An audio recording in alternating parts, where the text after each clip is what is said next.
noches, mi nombre es Rosario Rodríguez Reyes, estudiante de Derecho de la Universidad Interamericana para el Desarrollo.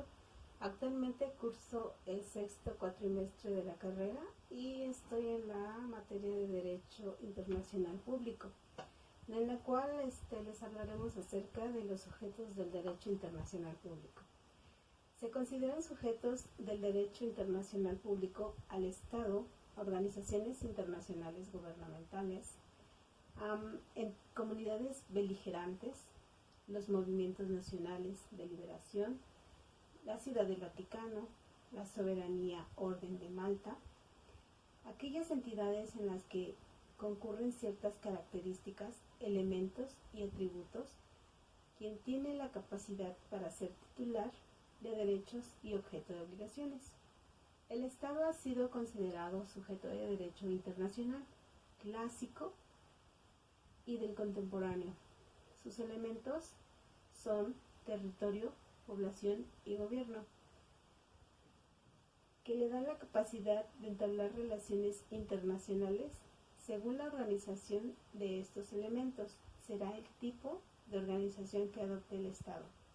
Podemos encontrar dos modelos.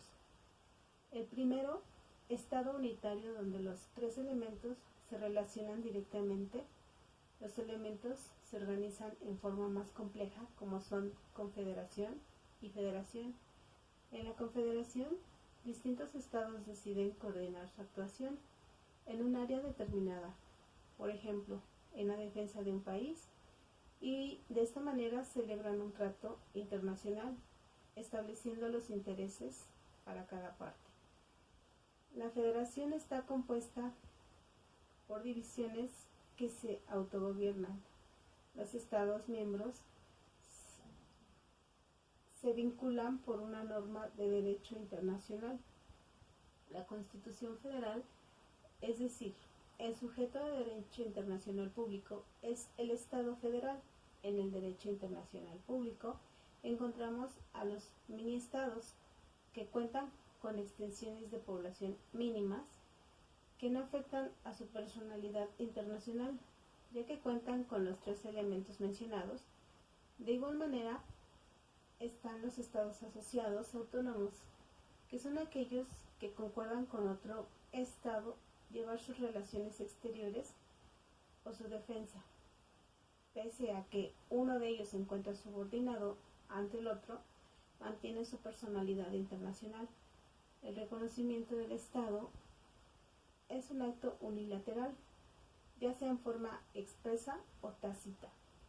Admite el ingreso de un nuevo Estado en las relaciones internacionales. Esto se hace de manera constitutiva expresa, que un Estado no existe hasta que no haya sido reconocido por los demás. Declarativa expresa que el Estado ya existe porque reúne los cuatro elementos constitutivos. De esta manera encontramos que las organizaciones internacionales gubernamentales, asociaciones voluntarias de estados, creadas por un acuerdo internacional con estructura orgánica, permanente, propia e independiente, encargada de gestionar intereses colectivos y competentes para expresar decisiones jurídicamente distintas de las de sus miembros, son reconocidas como sujetos del derecho internacional público. Se consideran sujetos derivados del derecho internacional público, por lo tanto, no poseen todos los atributos de un sujeto pleno como los estados. Tienen la capacidad de jus pactatum y de jus legatuni, no así de locus standi. Solo pueden solicitar opiniones consultivas a la Corte Internacional de Justicia.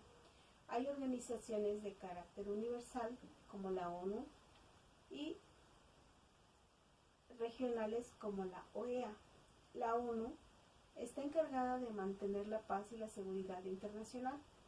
Las organizaciones de carácter regional, internacionales y organizacionales regionales se crean mediante un tratado internacional con el propósito de desarrollar políticas comunes en materia económica, políticas y culturales. De esta manera, encontramos también que las comunidades beligerantes son movimientos revolucionarios que se consolidan en tiempo,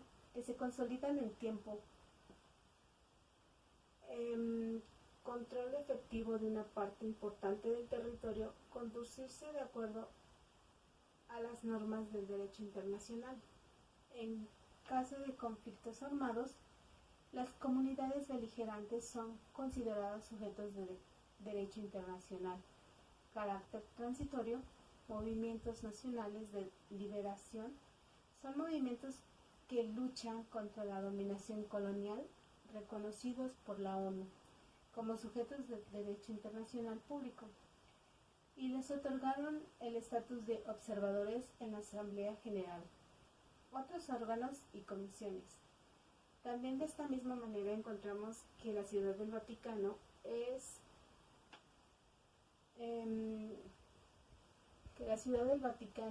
y Orden Soberana de Malta son sujetos del derecho internacional público.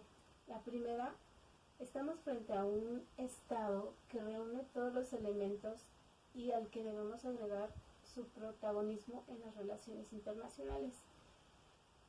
Desde la etapa del derecho internacional clásico hasta el presente, la segunda es contemplada aún sin una base territorial por los lazos religiosos con la primera, la importancia de sus propósitos humanitarios que desarrollan por medio de organismos dependientes de la orden.